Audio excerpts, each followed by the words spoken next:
जो पॉलिटी वर्ण दिसत आहे, which fundamental right in Indian constitution state the every person has the right to practice, profess and propagate the religion.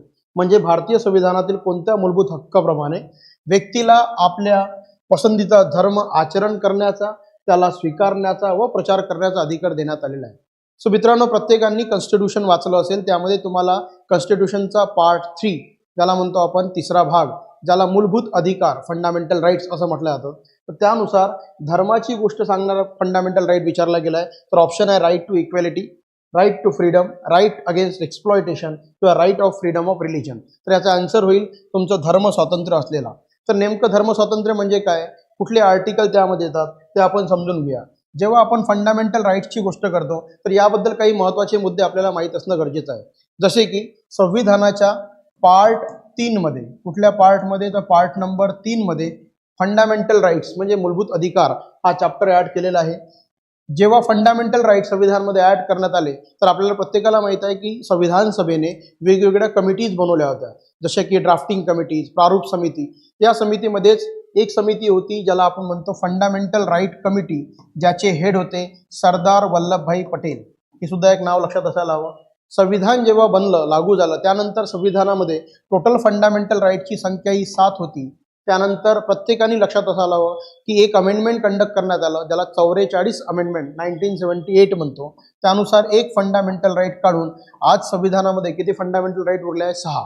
नेमकं कुठलं amendment, अमेंडमेंटचा number लक्षात असायला हवा, 44 अमेंडमेंट 1978, ज्यामध्ये तुमचा एक फंडामेंटल राईट म्हणजे राईट टू प्रॉपर्टी, प्रॉपर्टीचा अधिकार वापस घेऊन घेण्यात आला. तर आजच्या संविधानामध्ये किती फंडामेंटल राईट आहे, 6. यावर लक्षात असायला हवं. त्याला लक्षात ठेवण्याची बेसिक गोष्ट म्हणजे आपण एका पद्धतीने त्याला लक्षात ठेवू शकतो, ज्या पद्धतीने म्हणजे की आपण पाहिला एक शब्द आहे इक्वेलिटी, एक एफ म्हणून फ्रीडम, एक जो लक्षात ठेवतो आपण ई आणि एफ. ई वर्ण म्हणजे कुठला अधिकार आहे तुम्हाला, तर इक्वेलिटी. इक्वेलिटीचा अर्थ काय होतो, समानता, जे तुम्हाला इथे दिसत असेल. जो सर्वात पहिला हक्क आहे समानतेचा हक्क. तर हेही लक्षात असायला हवं की समानतेचा हक्क म्हणजे आर्टिकल किती येतात, 14 ते 18 आर्टिकल जे आहे ते समानतेच्या हक्कामध्ये येतात. पार्ट 3 जेव्हा जेव्हा आपण पाहतो फंडामेंटल राईट, या फंडामेंटल राईटमध्ये पार्ट 3 मध्ये 12 आर्टिकल पासून तर आर्टिकल नंबर 35 पर्यंत पूर्णच्या पूर्ण काय आहे, तर फंडामेंटल राईट्स आहे, मूलभूत अधिकार आहे. मूलभूत अधिकार हा सर्वात महत्त्वाचा हिस्सा असल्या कारणामुळे लक्षात असू द्या की भारतीय संविधानाचा मॅग्ना कार्टा, हा पेपरमध्ये खूपदा प्रश्न येतो की भारतीय संविधानाचा मॅग्ना कार्टा कशाला म्हणतात, तर पार्ट नंबर 3 फंडामेंटल राईटला संविधानाचा मॅग्ना कार्टा सुद्धा म्हणतात. यामध्ये लक्षात घ्या की पहिला फंडामेंटल राईट जो तुमच्याकडे अवेलेबल आहे त्याचं नाव आहे इक्वेलिटी, समानतेचा अधिकार. आर्टिकल 14 पासून आर्टिकल 18 पर्यंत तुम्हाला समानतेचा हक्क देण्यात आलेला आहे. त्यानंतर दुसरा फंडामेंटल राईट आहे तुमचा राईट टू फ्रीडम म्हणजे स्वातंत्र्याचा हक्क. आर्टिकल 19 पासून तर आर्टिकल 22 पर्यंत तुम्हाला समानतेचा हक्क देण्यात आलेला आहे.